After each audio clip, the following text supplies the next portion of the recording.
Hey, hey, hey, Nicole Roberts Jones here, and welcome to another episode of the Meaningful Work Podcast. Now, I got to tell you, I think the question I get the most, or one of them that I get the most, is all about love.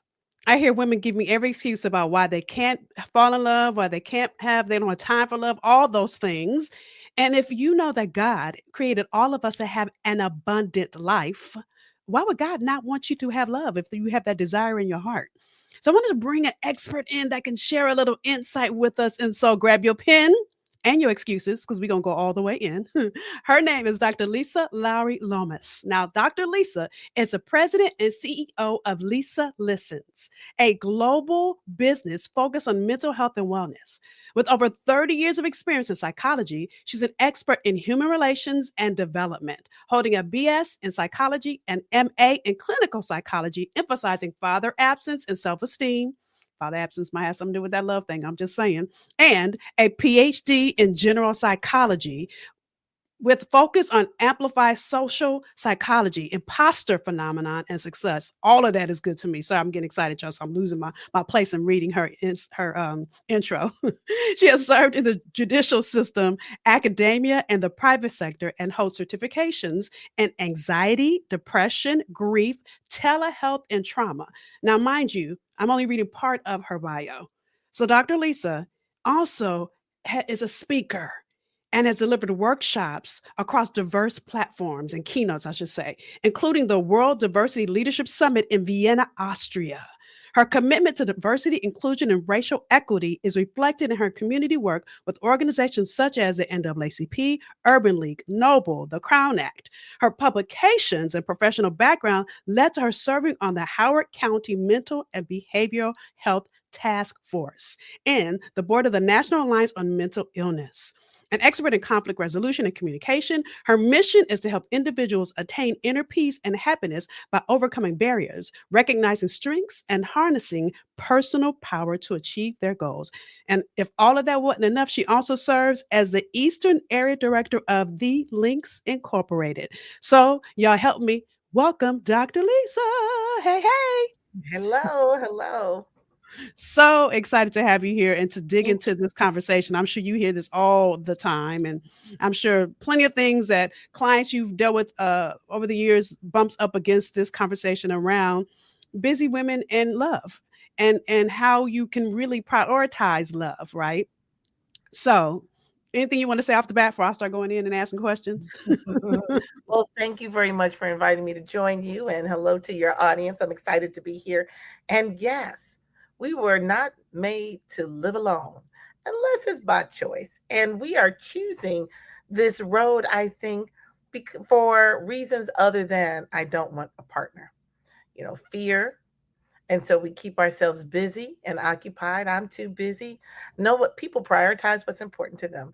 No one is too busy for anything. So we're going to start there. No one is too busy for anything that's important to them.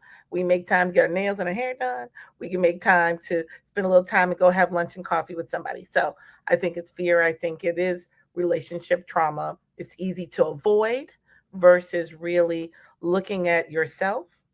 How are you choosing people that you've dealt with? And then also reliving our youth, our childhood. That whole father absence thing that you leaned in on in my intro is real. It's real. Mhm. So And dare I say, you can have a father that was present. So let me just out my own self. So my father, my husband complains all the time that I'm spoiled. I'm like, okay, you need to go talk to my father who's no longer living about that. But my father was also abusive. And I'm sharing that with you because I mhm, realized that there were so many things that I was carrying around baggage into all these relationships. yeah, And although I was yeah, not going to let a man hit me, right? Because I had right. grown up around that, That. I didn't realize that I was allowing men to mentally abuse me. Mm, And I'm yes, sharing that because as a yes, powerful woman, I'm out yes, myself, y'all, as a yes, powerful woman, successful, and didn't realize that I was settling, that I was yes. not, calling forth my worth. And so, what Mhm. do you see really come up as barriers to women, especially successful women, six-figure earners, really around this whole? You talked about some of it, but what are some of the other things that Well, you see part of come up? what I'm hearing also from you is probably learned behavior. It's generational. We often learn how to be in relationships by watching the relationships around us and the messaging that we receive, not only from the men in our lives, but from the women in our lives. And so I had a great aunt that said to me once early in my marriage, I was a newlywed. She said, I never got a beating I didn't deserve. Hmm. I don't even begin to understand. My brain can't even comprehend that. Meaning she felt it was his right, a privilege, to put his hands on her if she had stepped out of pocket or whatever it was that she was doing that she didn't think was appropriate for their relationship. It is never okay. But abuse is not just physical, it is mental, it is emotional, it is financial. And we often come up with our mothers and our aunts and our grandparents influencing us in a way that says, well, that's just how men are, or that's just who men are. And so when you talk about mental abuse in particular, in the Black community in particular, we are taught to tolerate things that are unacceptable. Just even in the way that we engage with each other as a community, period, is a whole podcast in and of itself. In and of Okay. itself, the I think Jones that in means and that she's all of coming back for another episode, right? So that. what's interesting is this coming up. Listen, I feel like I'm going to have my own counseling session here, y'all, but I don't mind putting my stuff out in the street. And the reason I'm doing that is because I think so many of, especially as Black women, don't talk about this stuff, and therefore Absolutely. it doesn't get healed, right? Yes. Yes, So I agreed. realized people used to say to me, Nicole, you're too picky, you're too this, you're too that, you're too all Ooh, these things. So I allowed, dare I say, I dumbed myself down a little bit. Ooh, I'm saying it, yes. to accept things in my Yeah. life that, that little gut would come up like, oh, no, he didn't. And it's like, Yes. don't say anything. And oh, Yes. then all that, you want too much and this, that, and the other would come up. And it took Yes. me years of going through counseling to really unpack that. And so I had one hand, my mom, who allowed certain things, and had on the other hand, my friends would tell me I'm too much. And I'm just like, well, which one am I? Which way do I Yeah. go? Yeah. Yeah. That whole too much thing, that permeates. I mean, that permeates our culture and our society. I literally could not count the number of times that people have said to me that I was too picky, that I expected too much. Now, exactly what is too picky? Everybody's threshold is different. One of the things, activities or exercises I give my clients who want to be in a relationship, I have them create a must-have list. Mm, This is bare minimum requirement, and then they have a deal breaker. These cannot be there. Period. Now these lists should not be long. They're made to be. I mean, must have deal breakers.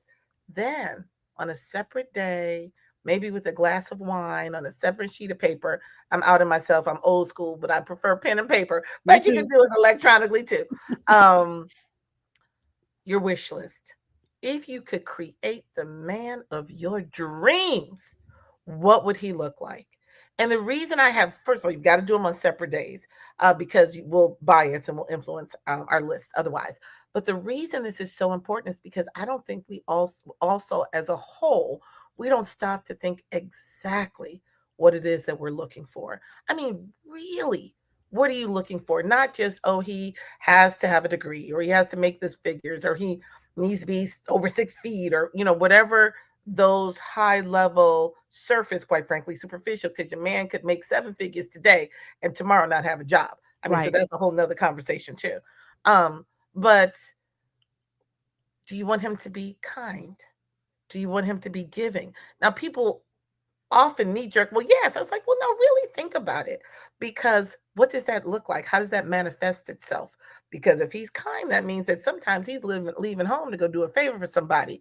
You want him out there, you want him with you. You want him in organization, so he's busy. You want him to be a homebody. Do you want him that he likes to hang out and have a cocktail? Do you want him to be a teetotaler? I mean, really, really pulling back all of the layers so that you really know what you want. Because otherwise, you meet guys, they're cute, there's some energy, there's some sparks, there's some, you get your juices flowing, and then you lose sight of what's really important to you. And Yeah. so you make these lists when you're not in a relationship, you tuck them away, and then as you meet men, you pull them out. Does he have the must have? Does he have anything on the deal breaker list? And then you can kind of go from there. And it's so good because really what you're creating is partnership. And I'm saying that because listen, I didn't get married till I was 37. All my friends had been married and divorced by the time I got married. I'm keeping it real, right? And I know it took me so long because number one, all the stuff I already told you guys about. But here's the next thing, that I was ambitious and men used to try to tell me I was doing too much. When I met my husband, and I'll never forget this, we were dating. I was getting ready to go speak on the stage, and I'm sharing this with somebody, so somebody might just need this message. And in the past, men would say, "Oh, well, oh, you going to speak," and would talk about me and browbeat me and try to control what I was doing. And Mhm. this particular day, we weren't married yet; we were dating. He texted me, and I said, "Hey, I can't talk to you right now. I'm getting ready to go out on stage." And I just knew he was gonna be funky, whatever. So I gave somebody else my phone because I couldn't. Right. Yep. So I go speak. I come off and he had written me this long text saying, "You know what? I apologize to you. It's your job to pour into other people. It's my job to pour into you." Girl, I started Mm, crying. But I'm sharing that yes. because I realized I I didn't have love to that. shift who I was to be in Yeah. this relationship. It's Yeah. partnership. If you Yes. guys think of it, Yes. I had to stop thinking about, oh, is he cute? Because yeah, my husband's cute, but that cute could be gone, right? Right. I had to Right. stop thinking about, like you said, how much money he was making, because that could be gone too. Do I like who he is at his Very core and human. does he get me? Does he get you and does he support you? I've had men that have said, oh, especially my degrees are in psychology. So I had somebody, again, another, I can't count the number of men that have said, "Oh, are you reading my mind?" Well, for me, that's a deal breaker. So now, don't call me anymore. Don't text me. I'm done. I can't read Okay. minds. So we start there. But then also, you're so busy. You're too busy for a relationship, is often what busy women hear. And my comment is, well, people make time for what they want. I can make time for you. But what did you want me just sitting in the house, just sitting around waiting for somebody to come? So that we're talking mentality. Yeah. That's also insight into how he approaches his life. And there's nothing wrong for somebody that just wants to go to work and come home and watch TV and put your feet up. There's nothing wrong with that, but that's not who I am. So you also have to have a partner who understands you and gets you and reflects. They don't have to. They have to compliment you. They don't have to be you. They Yes. need to compliment you and understand who you are and support that. And that's why I said partnership, because there are things like my husband's a physicist. So, first of all, we're going to have a moment of science for that. He's a PhD in physics. So, he starts talking about stuff where I'm like, tell me when you're done because my mind is off now, right? Because it's just overwhelming. So, he has conversations, and I'm like, you need to go get in some kind of engineer society or something because I can't help you Because I with that. can't go there with Right. you. And then there are things I talk about because I'm all into this whole how people think, live, and have their being. And sometimes he's like, stop coaching me. I'm like, oh, sorry. Right. And we laugh. But I think it's the differences, and I'm sharing. I'm not saying that my life is perfect because my husband gets on my nerve just like Sure, everybody else's, absolutely, right? absolutely. But I think it's the differences in us appreciating and honoring the differences. Like I remember once, Dr. Lisa, and I might ask you another question. It's just popped in my mind. It was a hot summer day, and I'm making drinks, and we're gonna go sit out on the balcony. And I'm all excited, and I'm making this drink we both love, and pull outside. And my husband comes outside with a note card fold, the little box note card Yeah, box. yeah. I'm like, what is that? He's like, oh, it's my physics. I was like, not today. You're not going to sit outside with me and go through your note cards while we having these drinks out. But and we laugh about it like you did. Had we not been in alignment, he could have been offended. Right. That's right. So I think it's so important that you're Yes. friends first, Yes. and everything builds from that. Yes. I just want to piggyback on that really quickly. So you'd mentioned in my bio, I'm the Eastern area director of the Links, and we just had a conference. And I've been planning this conference for 2 years. It was a really big deal for me. My boo called me throughout the entire conference. And once I answered the phone, I said, I can't talk to you. I'm walking down the hall. And he said, okay. And then he sent me a text. Well, how's it going? And he asked, did you get reelected? I mean, he is not in anyone's organization, has no desire to be, but he knew this was important to me. So And good. so I don't think he cares really one way or the other, but he wanted me to be happy, and he wanted me to feel it was a success and an accomplishment. And that's what's important. And so, if you guys get nothing else out of this first segment, you don't have to dumb yourself down. You don't have to expect less than what you desire to be in a relationship. I believe the relationships I had prior to my husband, real quick other story. So, a man I dated before my husband was a politician. That's all I'm gonna say because Okay. I'm not putting anybody's business in the street. But what I am gonna say is this: I remember when he was running for office, he had asked me to put my business on hold. Oh, So I didn't. I said, okay, good. though, but I didn't. I Good. did it while I was, walking precincts, knocking on doors, making phone calls. He won. And then I showed him I had built my website. Do you know he got mad at me? Wow. Wow, that's interesting. That And is so really interesting. and Well, so I ladies, when something like that happens, that's a reflection of him. I'm sorry, I don't want to interrupt yeah, you. yeah, but I had to reflect in that moment and really think to myself, what are you doing here? What is going on? And Yes, how does he not honor you while you've been honoring yes. him? All And this so time came. I love the story you told about your husband because he might not be into any of that. but Yeah. he honored you every Yeah. step of the way. Yeah. Yeah. Yeah. And that guy won. You helped him win, and he still was upset. I mean, that's Oh, interesting. girl, I got And stories for days, but we don't have enough time in this episode of all the dodged other the stuff he bullet with did. that one. And I kept staying to you all because of his title. Let me keep it real. And what he Yeah. looked like on paper. Yeah. And together we looked great on paper, but in the dark of the night when I was by myself, he didn't honor who I was. Yeah. Yeah. And oftentimes you had mentioned girlfriends earlier.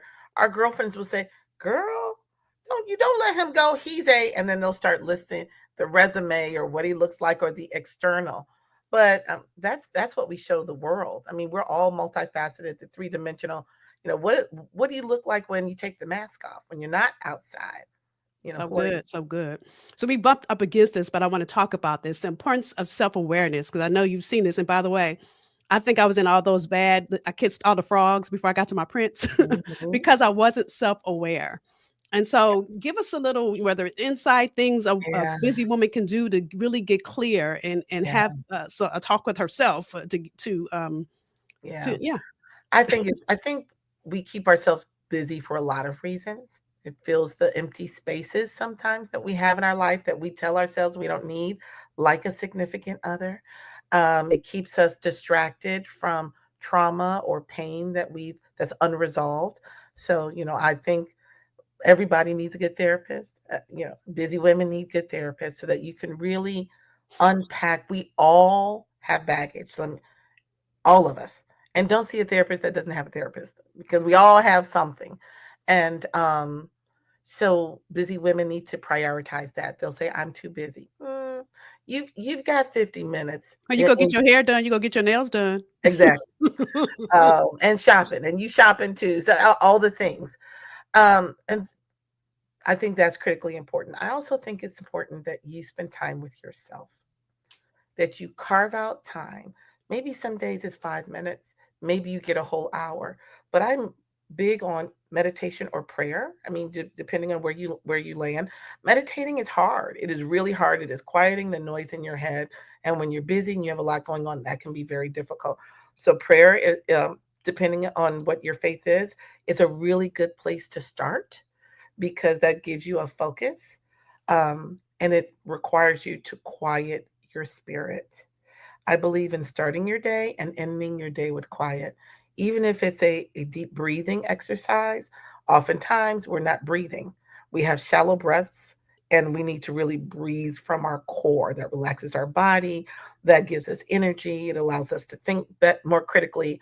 So, starting your day and ending your day with a deep breathing exercise is also a good way to just be quiet and center yourself and be with yourself, Mhm. because it's in the quiet that you can ask yourself, how was my day? What went well? What didn't go well? And why? And ask yourself, why am I fill in the blank doing what you're doing? So if you're so busy, why am I in this organization? Why am I seeking this position? Why am I going after this contract? Whatever it is that's Mhm. keeping you busy, you've got to be able to answer the question of why. Why are you doing it? And that will give you insight into who you are and what you're doing. I'm also a big believer in journaling. Now, journaling can also be hard for people. So, mind mapping is another way to journal, where you just are dumping words, phrases on a piece of paper. Again, you can do it. You can do it technically, but you can just write it. I love a good journal, a good pretty journal, good pen. I love it. So, and then see how these words and these phrases connect. Why are these floating around in your head? Yeah. And so that's also a good way of kind of learning yourself. There are a lot of guided journals that are out there. I'm putting one together myself, but there are a lot already that are out there for sale that can help you just kind of pause and reflect and think. And that's Mm. what it is. You got to be able to think, Yeah. and we keep ourselves in a space where we don't. We're doing other things. We're reflecting other thoughts. We're taking in information, and all of that.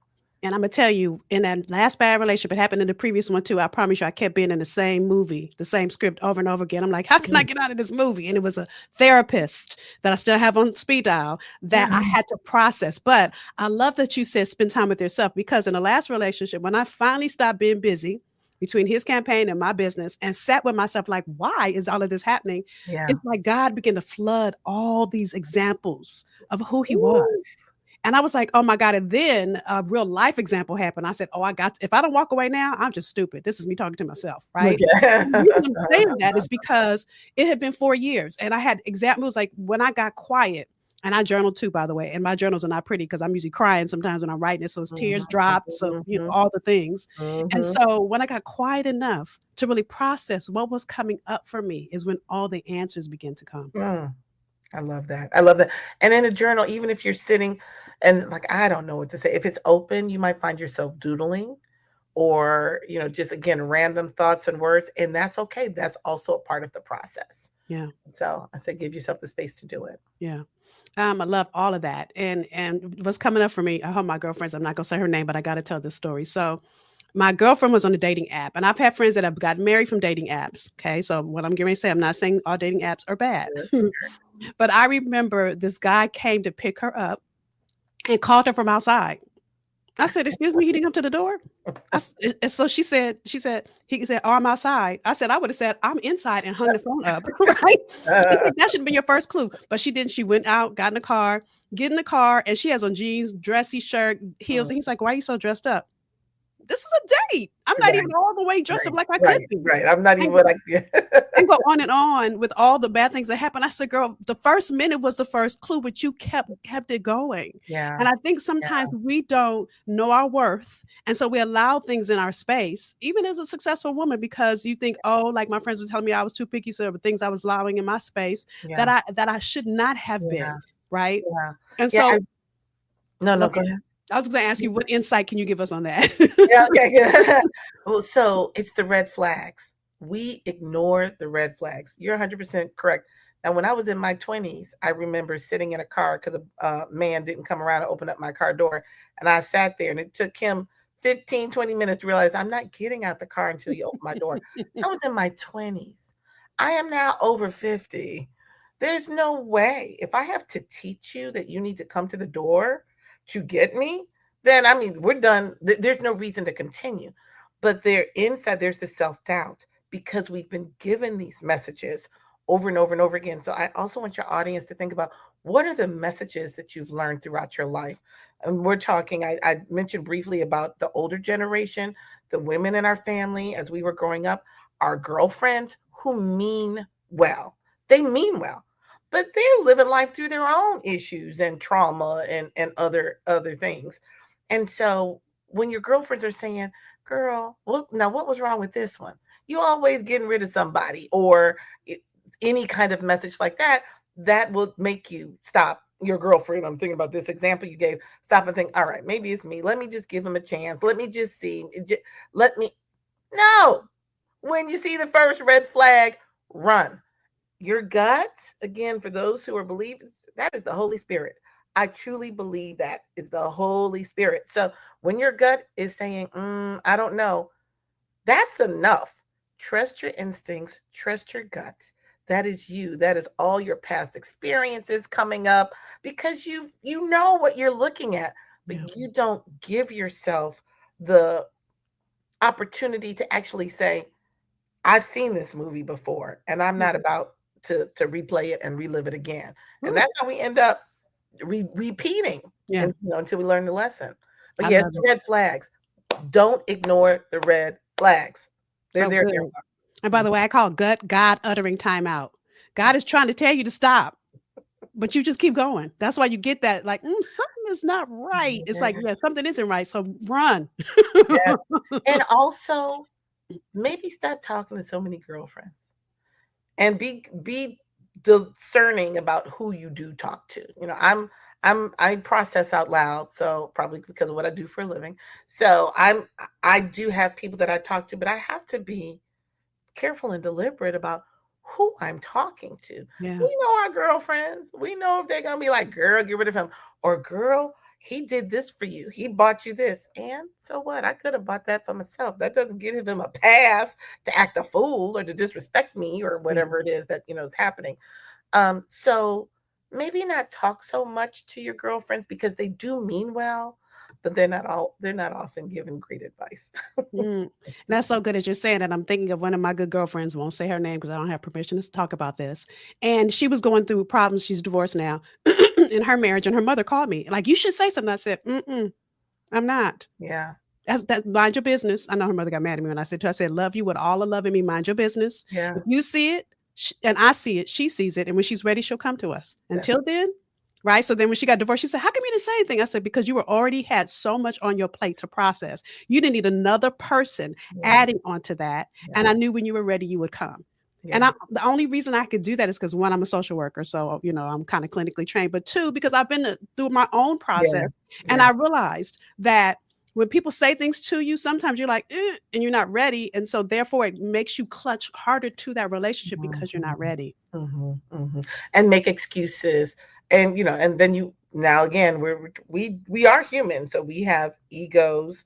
We're embarrassed. Now I'm going to prove, and then don't be rebellious on top of it. I'm going to show them this can work. I wasn't wrong. He's really a good guy.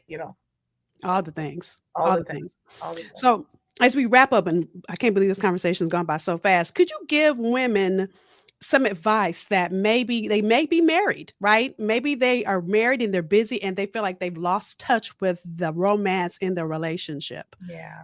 Yeah. I'm going to say relationships need nurturing, all of them. Friendships with your mother, your siblings, your family, and with your partner in life, with your whether it's your spouse, your boo, your boyfriend, your girlfriend, whatever. So you have to carve out time. It's not an option.